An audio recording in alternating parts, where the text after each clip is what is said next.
guys, welcome back. This is By the Book, and we're your married relationship coaches. I'm Sent. I'm Sale. And today we're talking about Married at First Sight, Season 18, Episode 16, I think. Just going to give our final thoughts, I suppose, on Emem and Ikechi as they close out this abysmal season, marriage, experiment, all of that.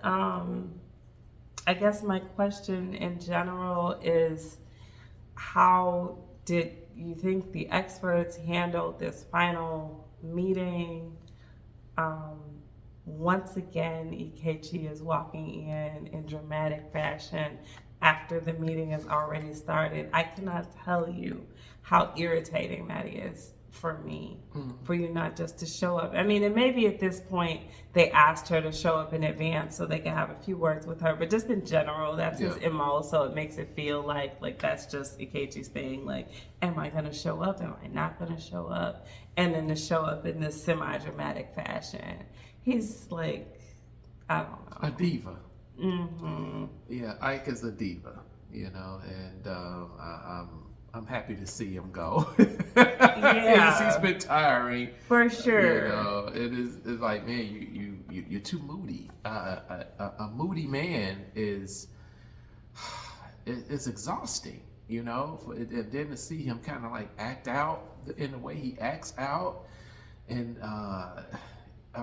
it makes me wonder, am I looking at a grown man or am I looking at a little boy? He's a gaslighter. What is this? He's a guy, like, he has these behaviors, and I try, you know me, I have tried to give him the benefit of the doubt. I feel like throughout the season, I see certain things. I can kind of cherry pick certain things that he says that I can see, okay, I can understand how that kind of behavior might be triggering, or I can understand how this experience in particular may be challenging for certain personality types.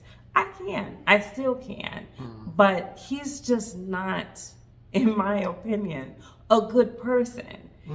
I don't think that he's tried to proceed with this with respect and any kind of grace or understanding for what Emem is experiencing. No.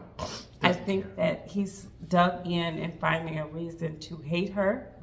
And he has hated her from, I don't know, probably a week after the honeymoon. Something like that. And so he's taken every opportunity to slander her, to embarrass her, as she said, disrespect her. And I mean, you guys correct me if you're saying something different, but it's hard to get over that and forgive that time and time again, watching him do it. It's just annoying and infuriating at this point. Exactly. But the rumor is that he was only on the show so he could promote his book, But doesn't that still mean that you would want to present yourself like a decent human being?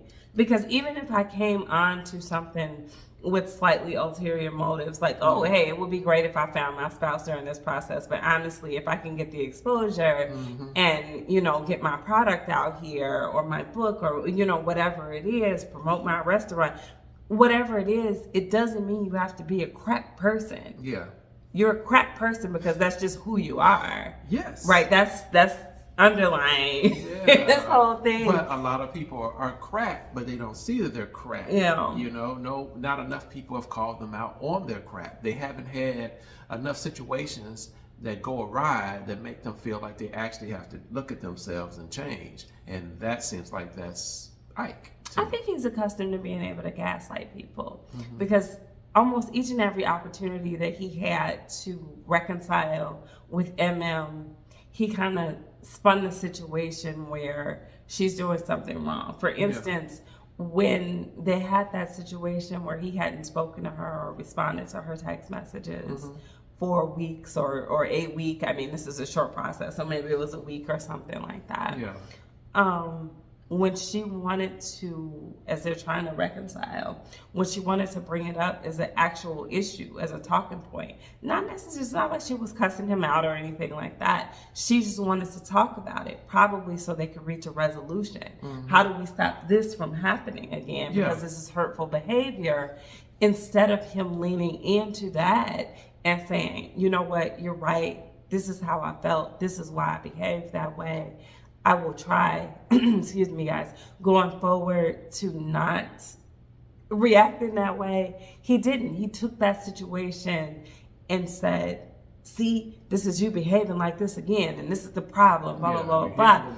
I don't, right, like, it doesn't, unless they really gave him a horrible edit, it doesn't ring true what he's trying to put on her. Exactly. And I do have to give, I guess, a little bit of credit for Pastor Cal, because when he said, as a married man, I don't have the liberty of leaving. And I got to read into what he said just a little bit. I mean, because I'm hearing him say something like, as a married man, as a grown man, as a man of responsibility, I don't have the liberty of acting like a cupcake. You know, when things are not happening exactly the way I want them to be, I don't take my ball and go run somewhere else with it. You know, we are here. We made a commitment. Let's work this thing out. And yes, it's uncomfortable. Yes, sometimes it's hurtful, but this is marriage, and I'm committed to you just like you're committed to me, and we need to talk this thing out in a rational way and stop pointing fingers. And that's the only thing he did, was point his finger right at the wife. And I'm like, but aren't you the man? Aren't you the leader? Supposedly in this relationship, I wish I could say that he's the only supposed man that I've actually seen act like that, but far from it. No, there's a lot. But I guess my final question for you is, what did you think of Emem's final letter that she wrote and read to him in that final meeting? I'm glad he stayed around long enough to hear it. I want to know, though, if you think that she fell off the high road, so to speak, in reading that letter, or just what was your general reaction? No, I don't think she fell off. I believe she had a lot of pent up animosity that had just been brewing from all the rejection and all of the wishy-washiness from him. From I don't want to be in this marriage. Oh, well, let's go play arcade games together. You know, he's like she said in her letter, he's unstable, and we know from the Word of God that an unstable man is, he is what he is. So, so I don't blame her. I don't think she failed at all.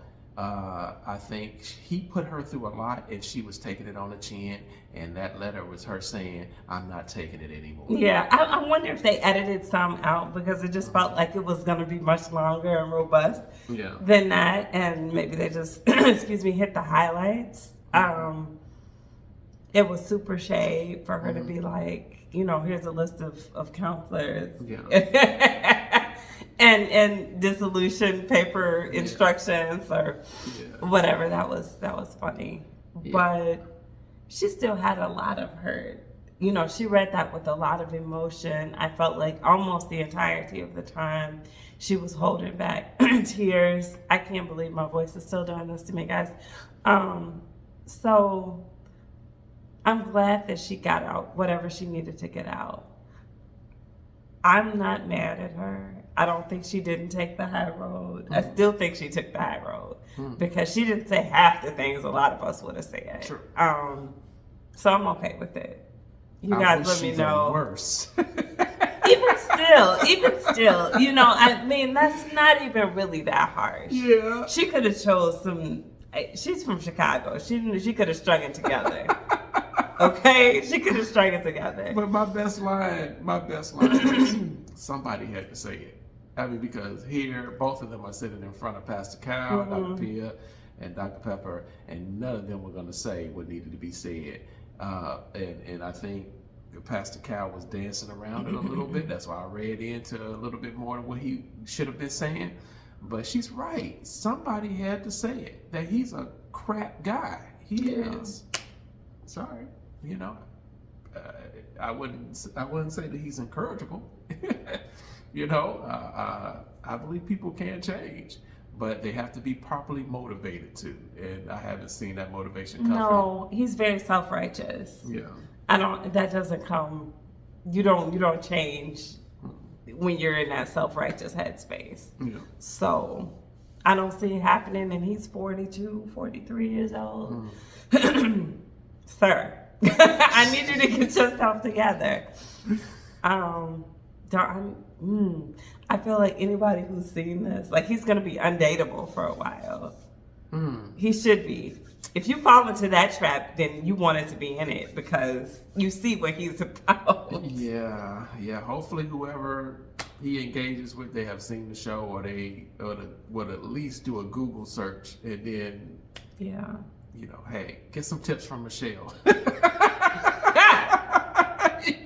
Run that investigation, because it's all out there for you to see. You do not want to engage with someone that acts like Ike. You don't. Well, I'm glad they don't have to make it to decision day. They've wrapped it up early. It was just going to be a long, drawn out nothing for them anyway. And I don't feel like Ike he didn't even deserve to go any further in the process. They should have cut this off. They're going to have to start throwing in a towel for people at some point. Yeah.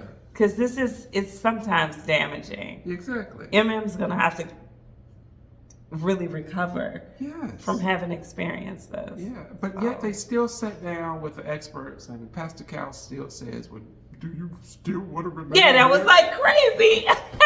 Yes, I want to keep trying. Get a clue. This thing is toast. Stop. Maybe that was just his way of giving Emem finally a chance to say no to him. Yeah. I don't know. That's all I can guess. I don't know. He must get a bonus. Every time he says. Man, don't you have enough checks coming in? Stop. Yeah. Anyway, guys, that's all we have for them. That's all the voice I have left for you guys today. So with that, please do drop your comments, like, share, subscribe, and we'll talk to you guys soon. Bye.